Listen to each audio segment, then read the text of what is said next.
Hey yo, what's poppin'? It's your girl Melissa, and you're watching Monae Media on YouTube. Oh my goodness, it's Friday. We in Seattle, and I'm here at SEASPOT Media with the one and only Chukundi. Yeah. Chukundi, all Chukundi. KUN love. Yes. Yeah, that's me. I'm in the flesh. Yes. It's great to be here. It is. It's a good look. Thanks for following through. Man, absolutely. I would not, I've been trying to get you in, for so long. We did do a little short interview at Urban Solution, but, this is something different.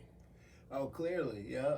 You already know. So yeah, I'm just happy you're here, man. Happy give it to the town and give it to folks. Monae Media in the building, and let's get it. Yes. Let's get to it. Okay. Okay. We'll say less. So you're born and raised here. Yeah, so I'm from Seattle. I would consider myself from Seattle. I was actually born in California, but I moved here. We moved here as a family when I was 5. So, I went to elementary school, middle school, and graduated from high school in Seattle. So, yeah, I'm from Seattle. You are. And you represent Seattle very well. Town business, you already know. Very, very, very well. I've been following you since I've known who you are. Thank you. Appreciate it. We do share the same birthday. Virgo season. Hey, we is right there. Yeah. We is right there. When we come real hard. Oh, yeah, you already know. So, yeah, I mean, and just, as you know, I mean, that's just one of the things, I'm sure we'll talk about a lot, but the Virgo party is one of the things that really defined the whole era here in Seattle, with events, we did the Virgo party at, like, Seahawks Stadium twice, yes. McCall Hall, Union Station, Aquarium, right? Like, these are... basically premier events that haven't been duplicated since, right? And no one will be able to duplicate them. Well, hopefully one day somebody will, but I doubt that's it. True. Hey, there's something special about Virgos, and your Virgo parties, everybody would be like, you want to come to Virgo party? You going to Virgo party? You going to the Virgo party? We already knew what was popping. September was the Virgo party. No doubt. Everybody was at the Virgo party. Yeah, I mean, and that's just, again, I'm just proud and blessed to have been able to do all the things that I've done around here. But that's definitely one part of my legacy. Like I said, I didn't really know how big we was doing it until you look back now and you wonder why nobody else has ever did that before, right? Like, you really had events like that where they rented out the whole aquarium, like for our scene, right? Of course, there's corporate events, and I'm sure Microsoft and other people have major events at stadiums, right? But the culture. When's the last time somebody from around the way that we knew, right, did that, right? And it's rare, I didn't know how rare it was till I look back and said, well, dang, yeah, we did that. We showed you did, yeah. I mean, the whole city, everybody pulled up. Oh yeah, no doubt. I mean, well, first of all, that's the other thing that I would, I'm sure we'll talk about a little bit more during this time here, is that I of course, I got a lot of drive and ambition and desire, and I make things happen. But honestly, I could have never did any of the things that I did without, a whole team of people, right? Like, I got a nice Rolodex and a lot of people that I've helped develop over the years, right, through whether they came through SEASPOT or wherever they came through, and I can call on those people, and so I've always had a great support system that's helped me do stuff like that. And that's a big, big, big factor. Right. Having a good support system is everything. Facts. So, when did you start DJing?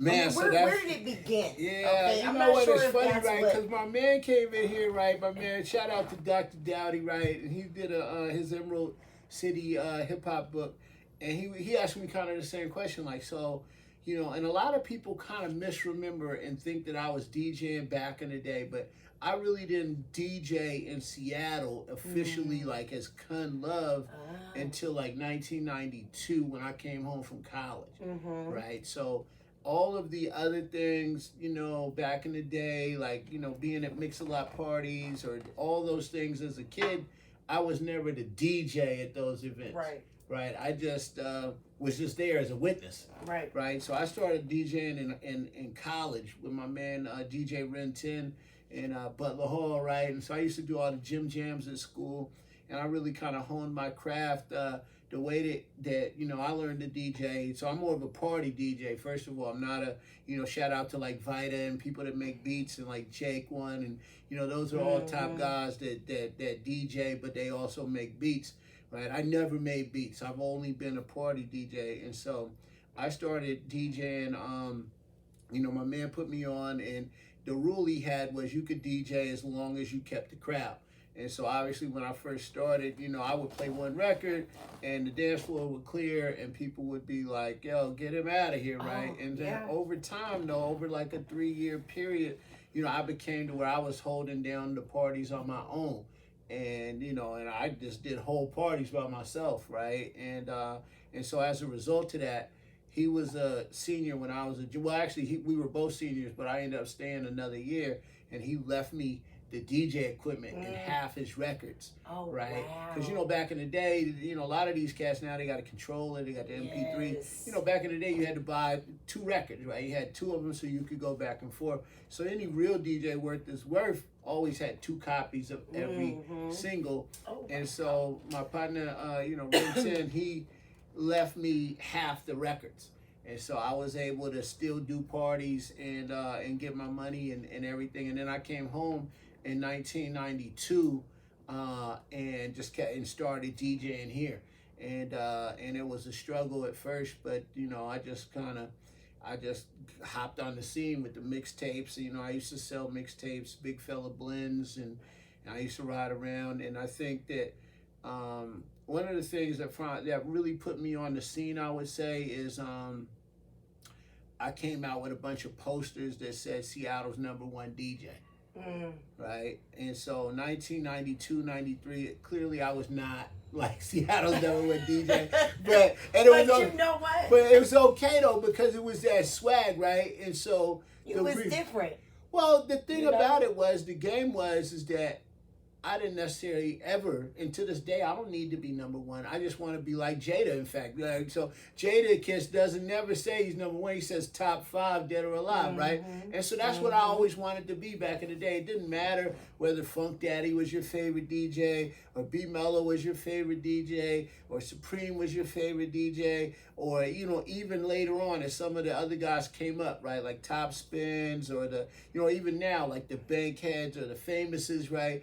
It didn't matter to me, you know, or the youngin' Trent, right? Like, so there's so many DJs now, and I just always wanted to be in people's top 5, right? So it didn't matter who was hot, right? And, you know, whoever's your favorite. I just want to be in your top 5 because I'll always be on, if you will, right? And so I came out with these posters, and I put them all in the barbershops and the salons and on telephone poles, and it says Seattle's #1 DJ. And so people was upset, right? People older than me was upset, like, you're not Seattle's #1 DJ. You know, and they would be like, no, you're not, right? But the fact that they were talking about me in the barbershop, arguing, right? My name is live though right now. And that's really, so I've achieved my purpose. Because guess what? It was some 14-year-old that's sitting there, first time in the shop, probably by himself, and mom dad gave him the money to get the cut, and all these grown cats is over here arguing about who's the #1 DJ. But guess whose name? He's hearing all these names, but now my name is in the mix. And as time goes on, as that person turns 16, 17, you catching me at a high school dance, then, you know, they turning 19 and 20. Maybe I'm doing the step show at school. You know, then maybe 21, 22, 23, I'm in all of their clubs with them. You know, and then maybe 29, 30, 31, maybe I DJ'd their wedding, right? Like, so I raised, you know, these people. And so the people that was older than me or my age, I never cared if they thought I was #1 or not. It didn't matter. It didn't matter, because you know what? It don't matter. It's somebody's birthday that's turning 18 today. And it's somebody's birthday that's turning 21 today. And so, you know, my goal was to always just be hot to them. Make it, absolutely. Yeah, so, you know, that's kind of how I got started, and how I kept the DJ KUN Love kind of brand, the just keeping it relevant and hot all of these years. You did that. You sure did. I appreciate it. Yes, yes. Okay, but so since we're talking about that, right? Let's talk about this year, 2021. Right. We're open. What's up with the Virgo party? What's so September I'm gonna do a Virgo party. You know, this year, September 18th to 17th, we're gonna have like an old school 80s type of flow. And then we're going to do a gala on the 18th, right? So, you know, just stay tuned. Follow me on Instagram or on, you know, Facebook or anything at KUN LUV, and you'll get the updates. But, you know, quite frankly, you know, I did the mega event thing, right? And so, you know, some people might be disappointed. They'd be like, "KUN, you're not doing an arena. You're not doing the stadium." You know, and I'm gonna just keep it real with you. When I first started the Virgo party, right, I was young. I was 21, and we used to have 1,000 people at the Virgo, and sometimes 2,000. But honestly, I knew like 90% of those people. I could look out in the crowd, see 2,000 people, and I knew 1,800 of them, right? And I could, you know, I used to call them out on the mic, you know. I remember that. I remember, right? Yeah. And then as time went on, you know, honestly, it wasn't as much fun because, you know, I was so many people that I didn't really know, right? And you had the risk of all of that, you know. And so I'm looking to have something, you know, it's a little smaller, maybe. You know, it's still popping though. We're gonna have it lit. Still you know, exciting. But I don't know if I'm gonna do, you know, the mega. Who knows? Maybe next year. But this year I'm doing something where I'm really just looking to have a lot of people that made it through with us, right? That made it through. People that have been to a Virgo party before, right? I'm not necessarily, you know. Of course, I'm always down to meet new people and rock with new people. But I'm looking to kind of reconnect with people. This pandemic had us all stressed out and away from each other. And so, yeah, I'm just looking to connect with folks this year for the Virgo party and just have a good time. You know, and that's why I got an old school theme. I'm excited. Yeah, it's like an 80s, 90s party. I got my brother, DJ SNS is going to come and DJ for us, right? So he's a great dude, my man out of New York, right? So he keeps it jumping. That's like a DJ that I like, right? And so, and that's what matters. Yeah, of course. It's our birthday. Yes, it is. I'm so excited. Right. You know, I haven't really done too much. You know, last year, my birthday, you know, we had, you know, through the pandemic and everything, and then I had lung surgery. Right. So I didn't celebrate it all. You know, and we're still here. Yeah, we're still alive. We are still working. The pandemic actually, you know, made me stronger. Right. As an individual. Right. You know, I didn't realize how weak I was before. You know what I mean? And that's just me being honest. No, I feel you. I mean, you know, the pandemic, I don't know if people watching right now, they haven't seen me in person in a while. But I'm down, you know, since the pandemic started, I'm down almost 100 pounds. Yes, right. You've been eating right, different, everything. I mean, for real, you know what? I just got a program of moderation to tell the truth. Like, so what I do, the secret to my success is I walk every day.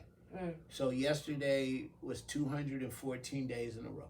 Wow. Right. So I don't play around. Like, I'm gonna go walk after this, right? And so I walk every day. I walk for an hour, just a power walk every day, right? And then of course I'm doing the intermittent fasting, right, where I don't eat after 8 and I don't eat before noon, right? And that's been really good for me. And then I've just kind of adjusted my diet. I used to get a whole pizza. Now I get, you know, like a salad and a slice of pizza, right?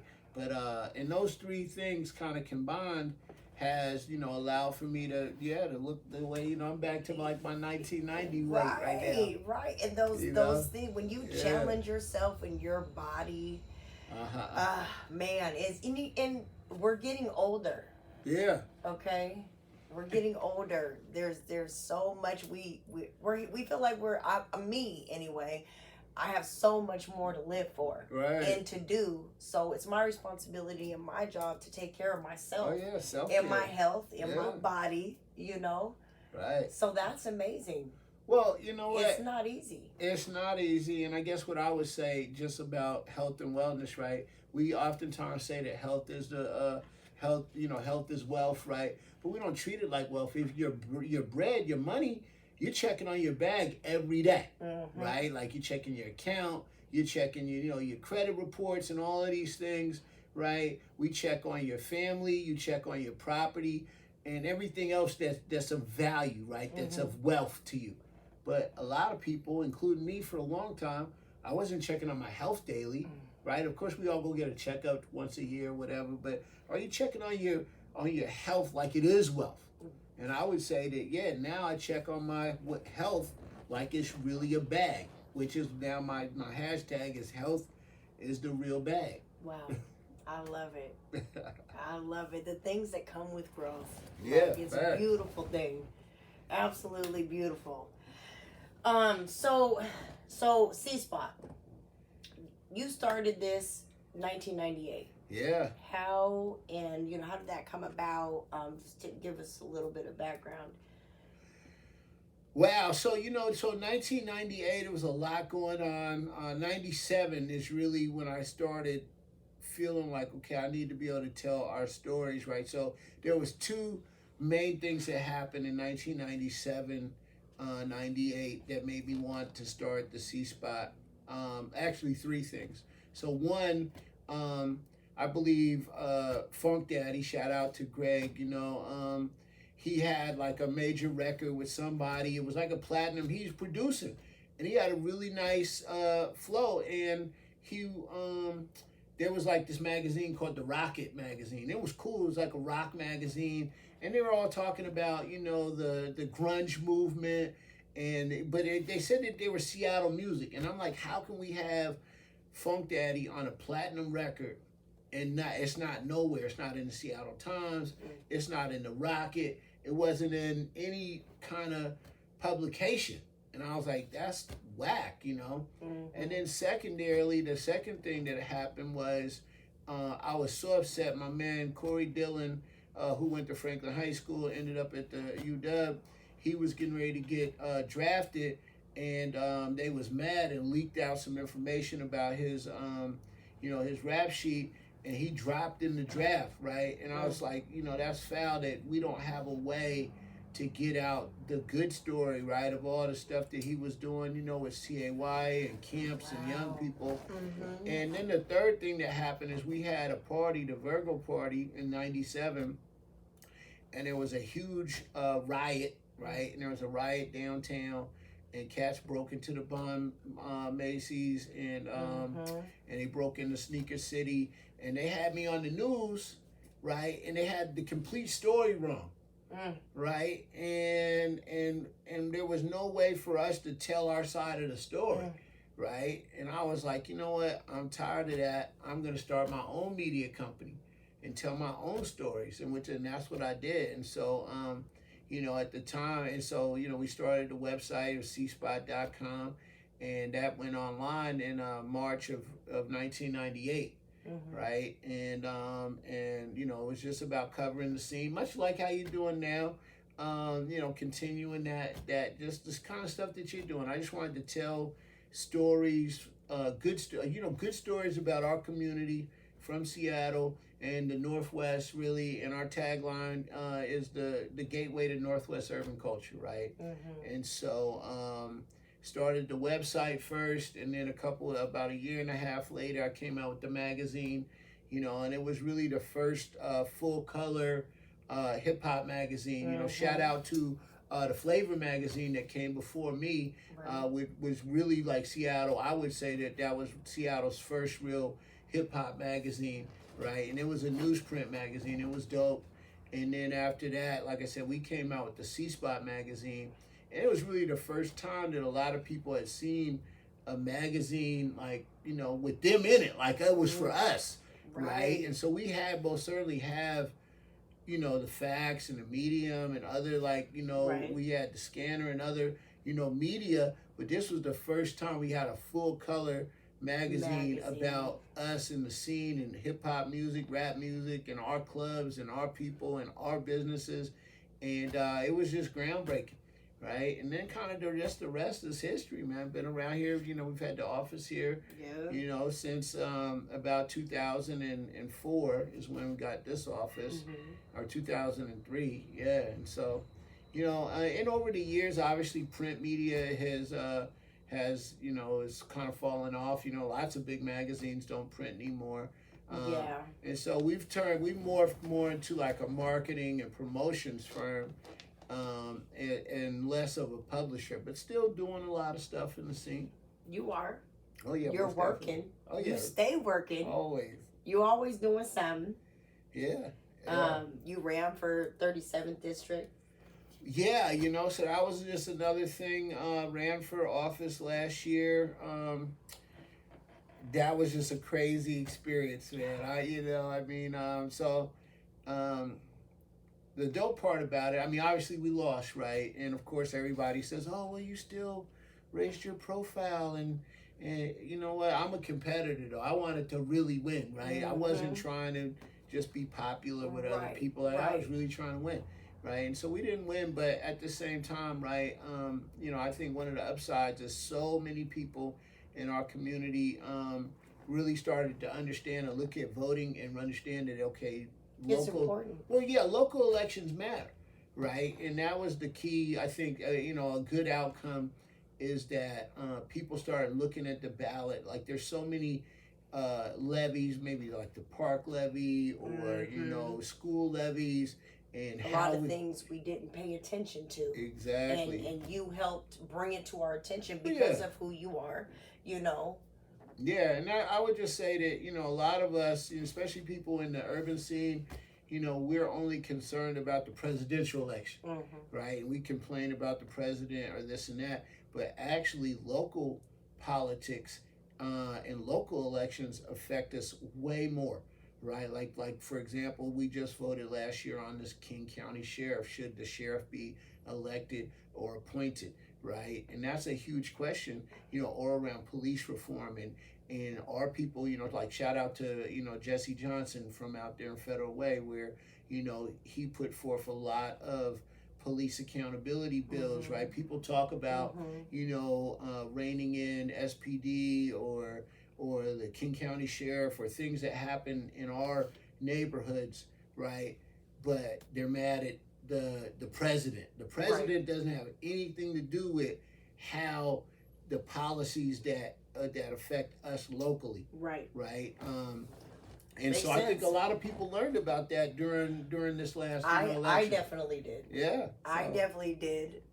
And it was just good. I think it was good. A lot of people, it made a lot of people, I was proud too. My mom was proud. Everybody's proud, and I'm still proud about it. It was the first time that a lot of people had saw somebody that they actually knew and actually seen in the streets, right? Like a lot of times these politicians, they're not really people that you've seen before. Absolutely. Right? You're like, who is this person? Yeah, and but they know you.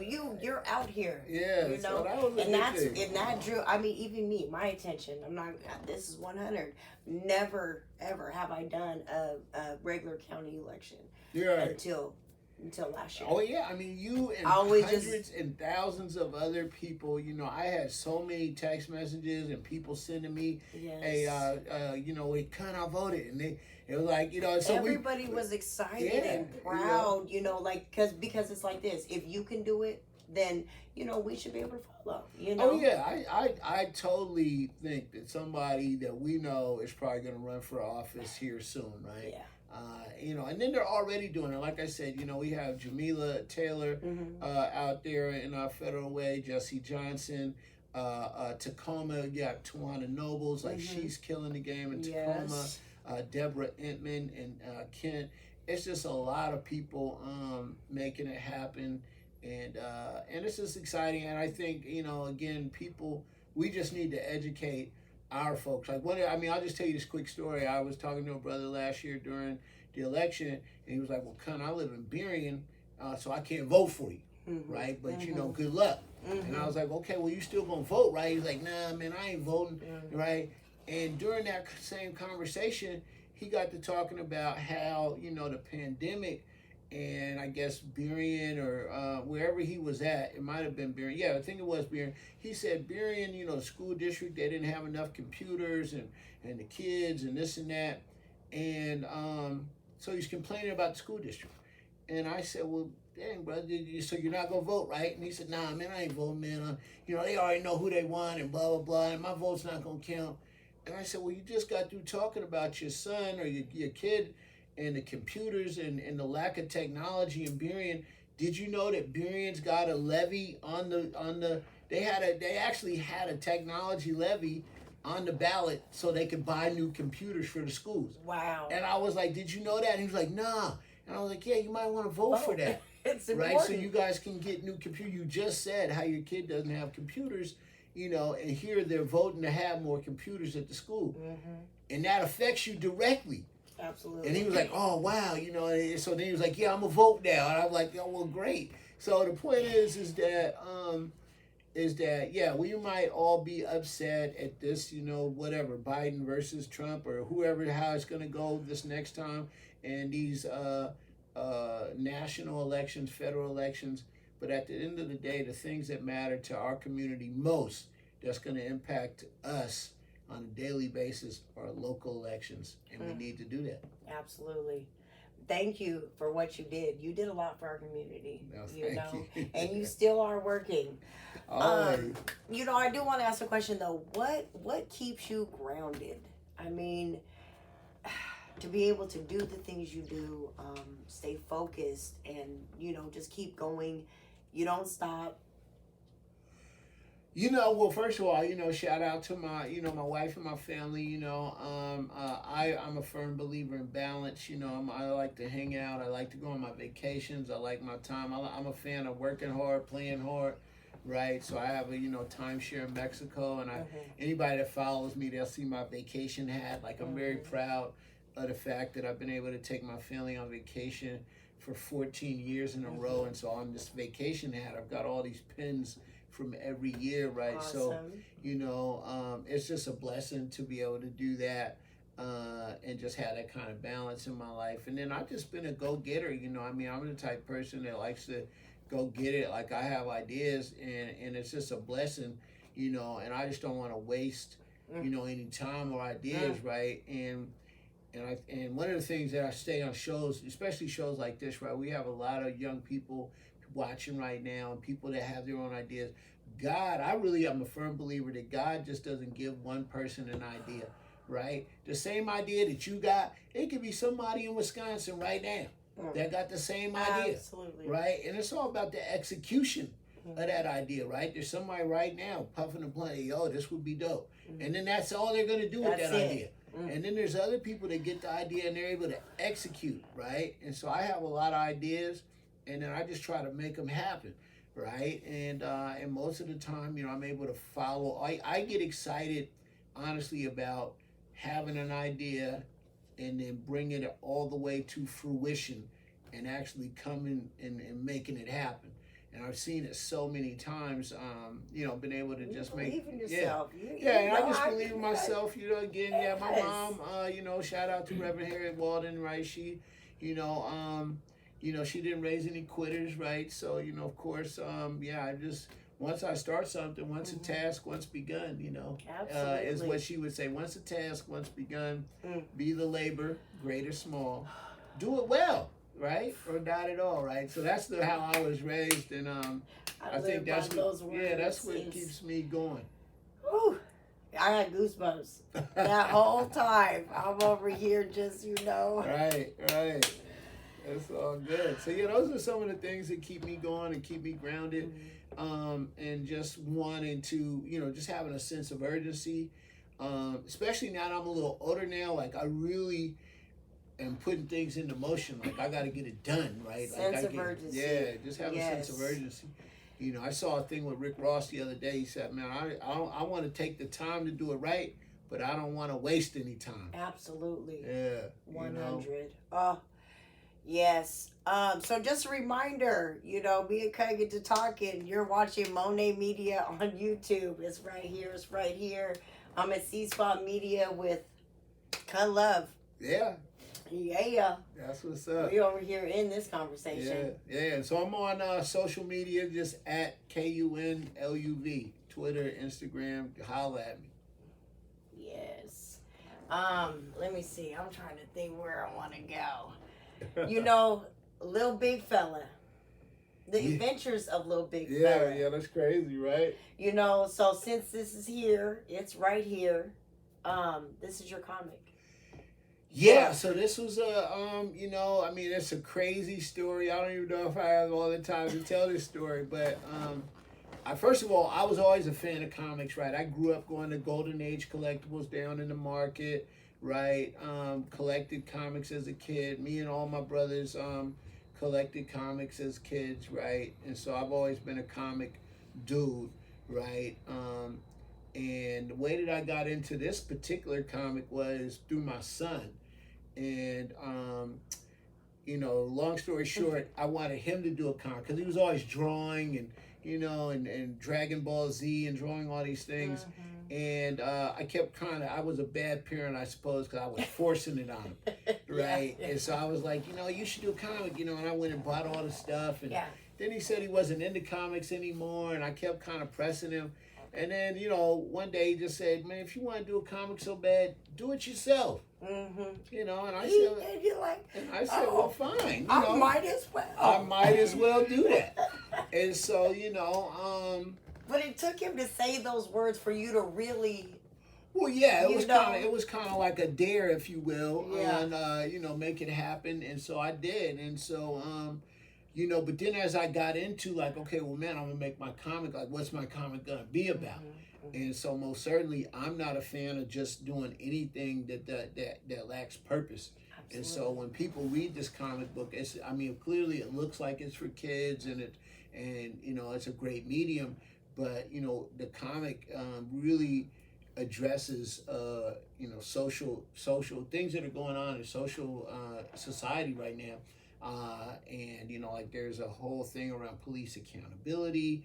There's a whole thing around relationships and how kids get along, forgiveness, you know, how adults treat each other, right, and the ability to forgive and communicate. And so there's a lot of real life lessons in the book.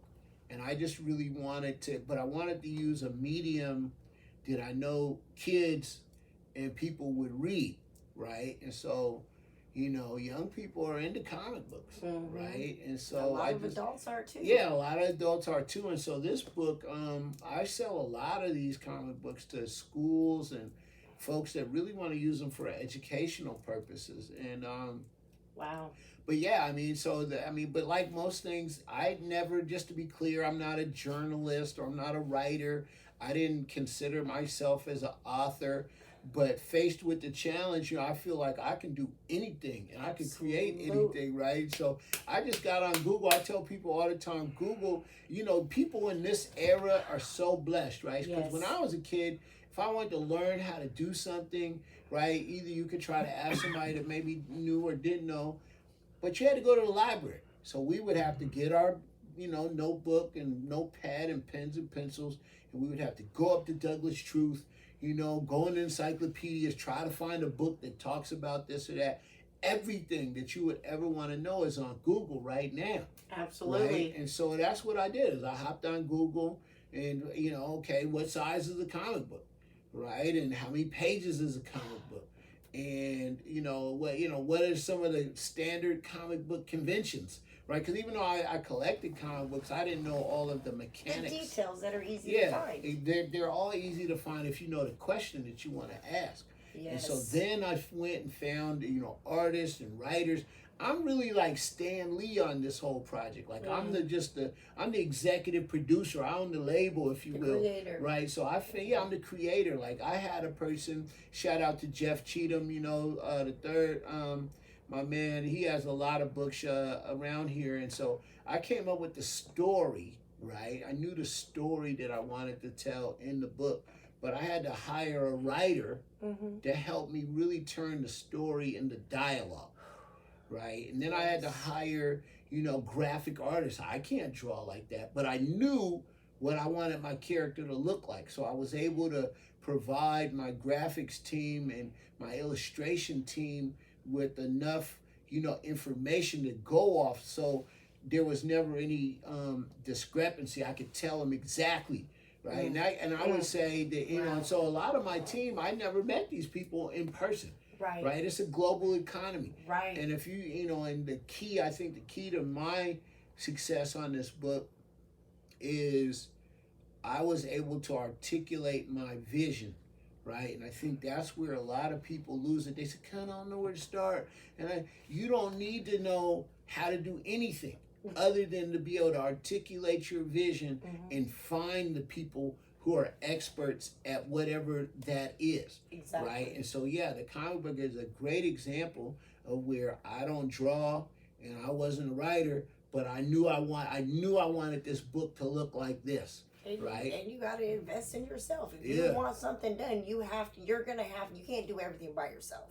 Yeah. Okay. And I've made my money back now off of this comic book, but I totally had to. And then a lot of people, they say, "Oh, KUN got it. He's on, right?" But it took me 3 years. They don't know what it takes to. It took me 3 years to do this comic book. And that's what a lot of people think, that it's just so easy. I mean, it may look easy. We may make it look easy, but you don't know what the work is behind it.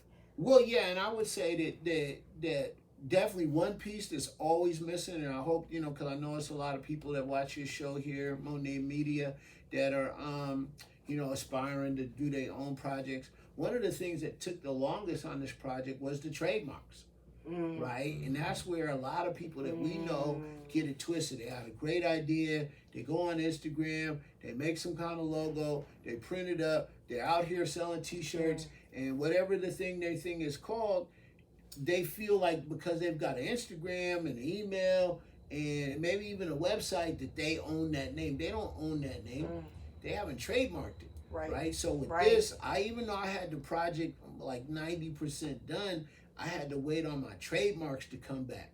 Right. And with the trademark, right, so you go and get your trademark, then you have to show, first of all, you got to apply for it, then you get the paperwork back. And then there's like a 6-month period where anybody in the country could say, well, I'm Monae Media too. Absolutely. Right? And so they can say, well, I'm Little Big Fella too. So you have to wait for that period to end, right, where anybody could challenge your product and the like, right? So it's a lot to that back end.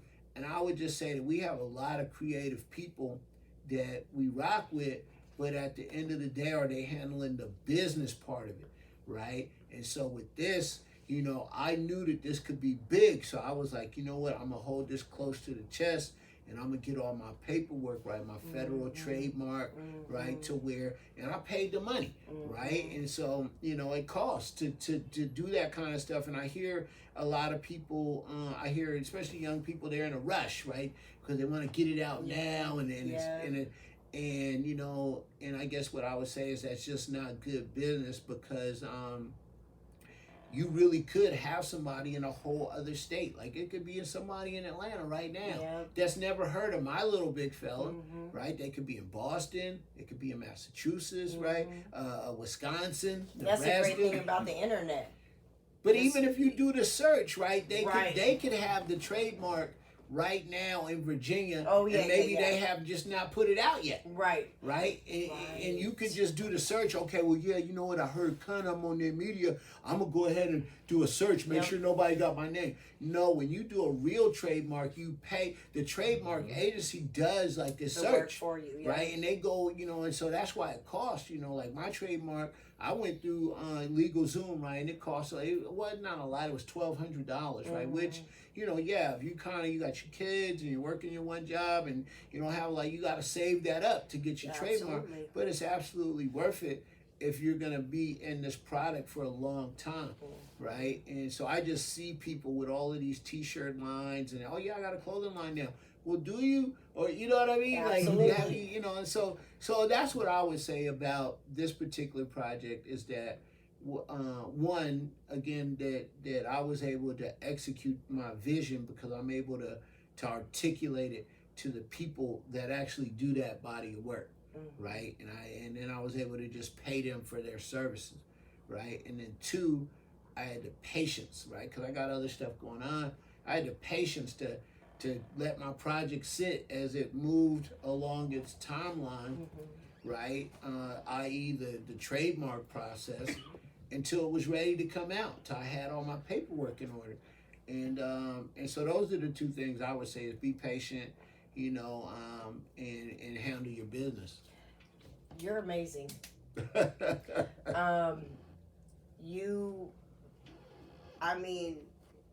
You've done so much. Yes. You know, it's a blessing. You're a go-getter. Like, you don't stop, you know. You got that drive.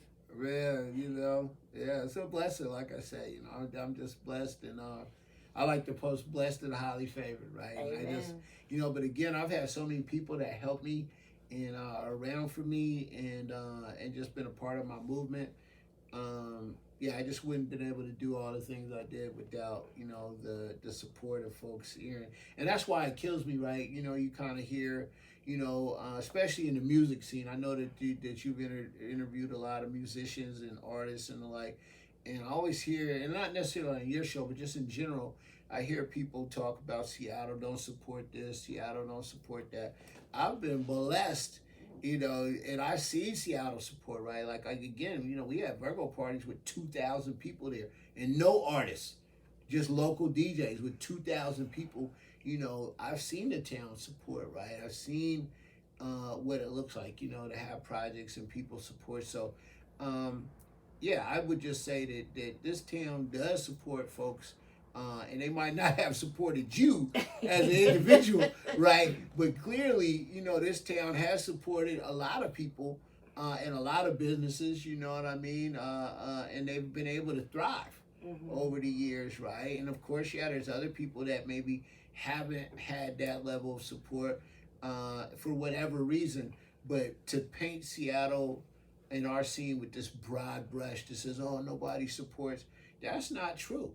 And it's not true at all. It's not been my experience because like I said, I've been well supported over the years. And I just thank everybody for that. And thank you for giving me that insight, you know, from your perspective. I mean, yeah, that's just facts. You're absolutely right. You know, and me doing what I'm doing, I have a lot of support. Right. I have a lot of support, you know. Yeah, and I guess that's what I'm saying. There's so many people, and especially when you get into artists, that's one of the reasons that I kind of fell back from some of the music promotion because it's a lot of ego, right? And you do have to have a certain amount of moxie and ego to even be a top artist, right? But people are such in a hurry to talk about putting the town on. Yeah, I'm gonna put the town on, you know, everybody. Man, there's so many people, like, you know, I was talking to Vita one day and he was telling me how he's doing beats for Dre and he did this beat for Mary J. Blige, right? And the same day I'm talking to some artist, right? It's like, yeah, ain't nobody out here doing it. I'm about to put the town on. I'm like, bro, the town is on, right? It's just that maybe you don't know about it because you're not in those circles and you're not really moving like that. Absolutely. Right? And you're not communicating and talking to other people and you know, figure it out. Like Google, you know what I'm saying? You can Google anything you want to know. Whatever it is that you want to know, you can find it. You can find out who's doing what. And so that's really all. I mean, I would just say that now, true indeed, you know, of course, everybody wants to be supported and everybody wants to be loved and continue to do that. But just know that, well, I guess one of my pet peeves, I was listening to my man, and no disrespect to him, right? He doing his thing. I ain't even going to say his name, but he was down in Atlanta the other day. And I guess he was going live and he was talking to these Atlanta cats. He was like, yeah, man, Seattle's, you know, such a terrible market. Nobody supports nobody, blah, blah, blah. And, you know, the Atlanta cats are like, word? Oh, it's like that. And so I'm like, man, you're an ambassador of our town right now. Like, you're out of town and you're telling these cats in Atlanta how Seattle's so whack and nobody supporting nobody. Wow. And I was like, that's not true. Maybe you don't feel supported, right? You know what I'm saying? But it's clearly a lot of people taking it outside of Seattle saying these things. Well, I'm just pointing it out that if that's your experience, right, speak your truth, right? So I'm not tripping. Like, if you're going to go to Atlanta or to New York or DC or Houston and you're going to say, yeah, I'm out here doing my thing now because Seattle didn't really support me, right? Yeah. So if you're saying that in Atlanta, right, the Seattle didn't really support me, right? Then go ahead and say me and my project and my team, we didn't feel supported in Seattle. But to use the blanket statements of just Seattle doesn't support anybody, that's not quite true. You know, you're watching Monae Media on YouTube, okay? Just a heads up reminder. This interview has been, you've taught me so much in these last 45 minutes. Right. Like, I mean, just sitting here talking to you and the experiences that you've had, you know, and the words that you speak and how you carry yourself is absolutely a blessing. And I'm very honored, you know, to sit here with you. You know, I've known you for all these years, but never have I been able to sit down and have the chance to speak to you like this. It's all good. Man, Everything has its time. I'm so excited for all the great things that are coming. Like, you know, a lot of this is new for me. I finally I'm like, okay, it's time for you to do what you know how to do and do it great. And I'm going to be great at whatever it is I do.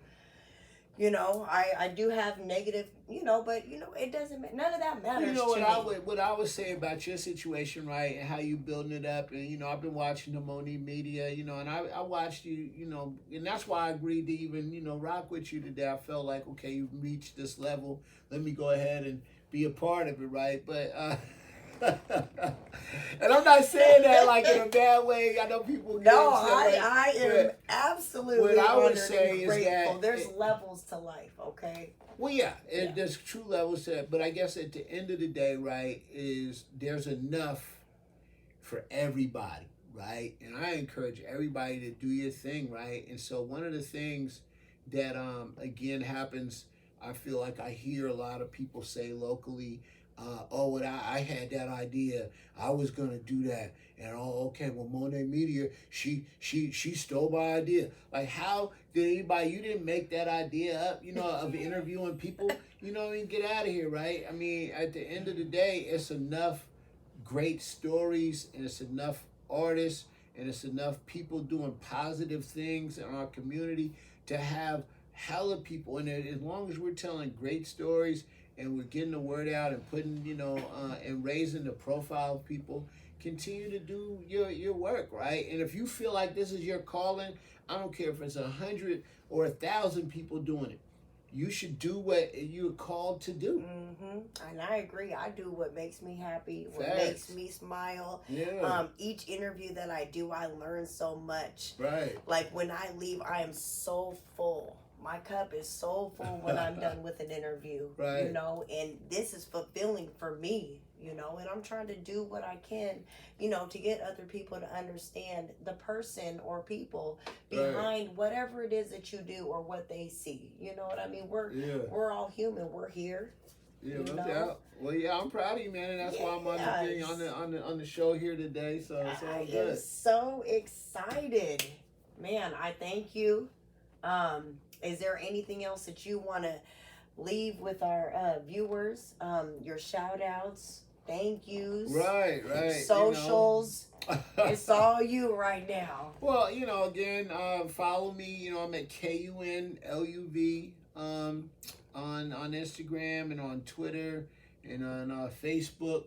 You know, obviously I got the little Big Fella project out right now, and so, you know, folks can pick that up at LILBIGFELLA.com, LilBigFella.com.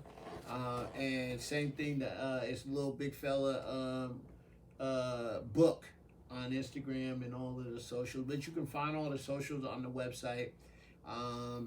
You know, so that's just a big thing for us. Of course, you know, we got lots of sites here at SEASPOT Media. You know, we've got the SEASPOT site, which is you know, our main property, but then we also publish herbevents.com. We've got followpdx.com, and we've got Soul Pride Northwest, which is our property as well. So lots of media and marketing. And then I would just say, so yeah, that's what's going on with SEASPOT Media Group, continuing to do that work. You know, I got to shout out everybody that's helped out with my nonprofit. It's called Service is a Lifestyle. And so, You can look us up on Facebook, but two of our main programs are Urb Vote, the Urban Vote Project, and that's URBVOTE. So you can find Urb Vote on Facebook, Instagram, Twitter.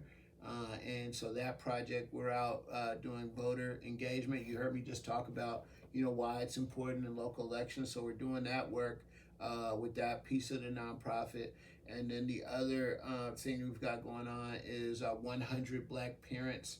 And so, looking forward to bringing back the African American Males Weekend, the African American Females Weekend, Bubbling Brown Sugar at Garfield High School.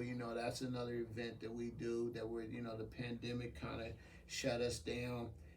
So those are just some great things that are happening from Service as a Lifestyle that we want to continue to do. So look that up, 100 Black Parents on Instagram, Twitter, and Facebook. It's just 100 Black Parents.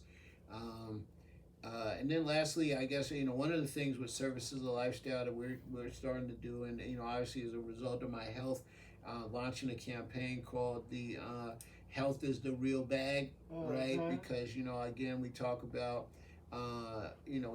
health as wealth, but do we really check on our wealth like it's really a bag, right? And so with that, I've got a lot of people asking about, my weight loss and how I walked away from diabetes, right? So, I lost 70 pounds here in the last 7 months, and I was able to get off my diabetes medicine.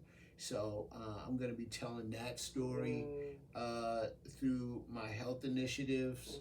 And so, yeah, that's a pretty big deal. And yeah, so I mean, there's lots. I'm all, always out here working. Continue to doing work with my mother's organization, Mothers for Police Accountability. Shout out to Reverend Harriet Walden and the work she's doing. Continuing to serve on the board of several organizations like the YMCA, and also I'm on the board of Real Change Homeless Newspaper. So pick up a copy of Real Change. Another thing that I'm really proud of that, and I never saw myself as an artist, because I'm a DJ, I'm a promoter, I'm an entertainer, but I am an artist, right? Right. And so I'm on the King Street Arts Advisor. I'm a King Street Station Arts Advisor with the Department of Cultural, with the City of Seattle down at King Street Station. And so that's a great opportunity for me to network with other artists, and so we've got some good things coming up as the pandemic lifts, and some things that are going to happen down here at King Street. So yeah, I could go on and on. I know. I'm so inspired right now. It's just a blessing. And of course, look out for the next issue of Little Big Fella. And man, just tap in. I'm continuing to work, and get it done, and just follow. Slow and steady. Just follow my vision and knock things down. KUN LUV, it was a pleasure. All right. Woo! All right, you're watching Monae Media on YouTube. Until next time. Peace.